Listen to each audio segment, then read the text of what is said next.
Assalamualaikum warahmatullahi wabarakatuh. Perkenalkan, nama saya Ma'ruf Budi Santoso, NPM 24312031, kelas IF 24A. Di sini saya akan menyelesaikan tugas akhir dari mata kuliah Statistika dan Probabilitas mengenai analisis korelasi. Langsung saja kita ke materinya. Apa sih itu analisis korelasi? Analisis korelasi itu untuk mengetahui derajat hubungan antara dua variabel atau lebih. Ukuran digunakan untuk mengetahui derajat hubungan disebut koefisien korelasi. Koefisien korelasi itu digunakan untuk mengukur kuat hubungan antar variabel, bentuk atau arah hubungan, dan besarnya kontribusi variabel terhadap variabel terikat.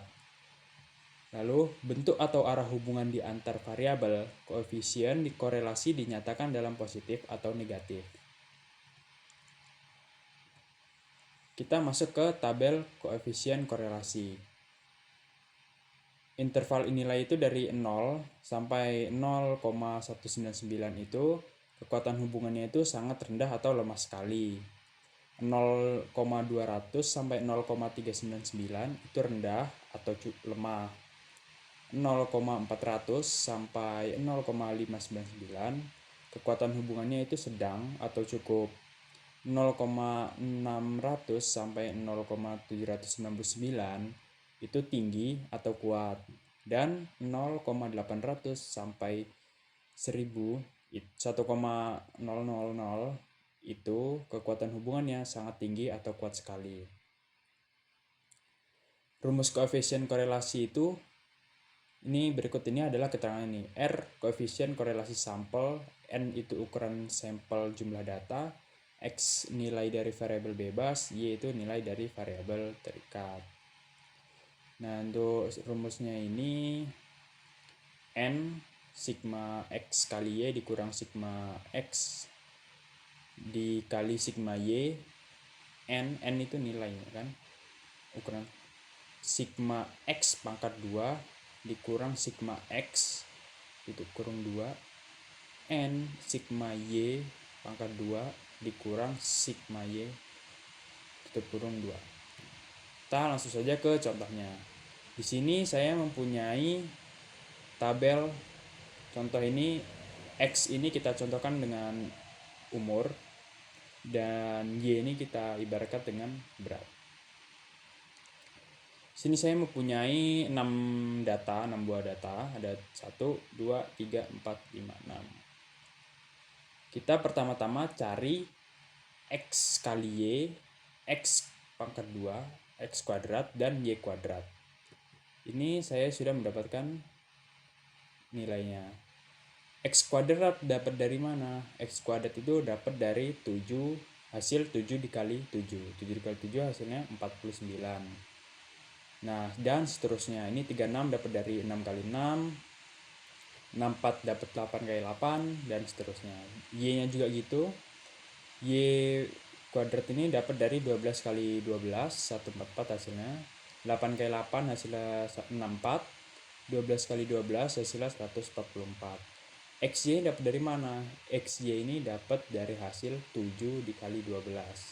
7 dikali 12 ini kan 7X. Y-nya 12 nih. X dikali Y, 7 dikali 12 hasilnya 84, dan seterusnya. Nah, yang 41 ini itu hasil penjumlahan dari 7 tambah 6 tambah 8, 5, 6, 9, ini hasilnya 41. Untuk yang Y-nya juga gitu, 66 ini hasilnya dapat dari jumlahan 12 tambah 8 tambah 12 ini. Untuk yang 291 juga gitu, hasil penjumlahan X kuadrat. 742 juga begitu, dan 400 dan 461 ini juga begitu. Nah, kita lanjut ke penyelesaiannya. Kita gunakan rumus yang tadi. Untuk N ini kita dapatkan 6. N itu kan nilai jumlah datanya itu ada 6 nih. 1, 2, 3, 4, 5, 6. Ada 6 data, berarti kita masukin 6 dikali sigma ini kali XY. XY itu nilainya berapa tadi? 461. Masukin 461 dikurang sigma X. X ada 41 dikali sigma y-nya 66. Kita masukin ke sini. Lanjut ke bawah n 6, masukin 6. Sigma x kuadratnya di sini 291. Kita masukin. Lalu dikurang x tutup kurung kuadrat. X di sini kan 41. Nah, 41 tapi dikuadratin jadi 41 dikali 41 hasilnya 1681. Lalu dikali n 6 dikali y2 kuadratnya di sini hasilnya 742 dikurang y tutup kurung 2. Y-nya di sini berapa? 66 ya. Kalau dikuadratin 66 kuadrat berarti 66 dikali 66 hasilnya 4356. Kita lanjut. 6 dikali 461 hasilnya 2766. 41 dikali 66 hasilnya 2706. Lalu 6 dikali 291 itu hasilnya 1746. 1681 kita turunin. 6 dikali 742 hasilnya 4452. 4356 kita turunin. Lanjut. 2766 dikurang 2706 hasilnya 60. 1746 dikurang 1681 hasilnya 65. 4452 dikurang 4356 itu hasilnya 96. Lalu dapatlah 65 dikali 96 itu hasilnya 6240.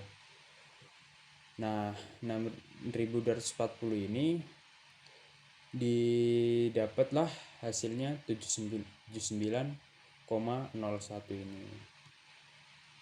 Jadi kesimpulannya R sama dengan 0,760 itu korelasinya tinggi atau kuat sesuai yang di tabel tadi. Nih, tinggi atau kuat bagian sini.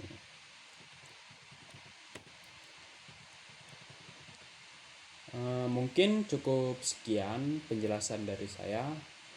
Saya akhiri. Wassalamualaikum warahmatullahi wabarakatuh.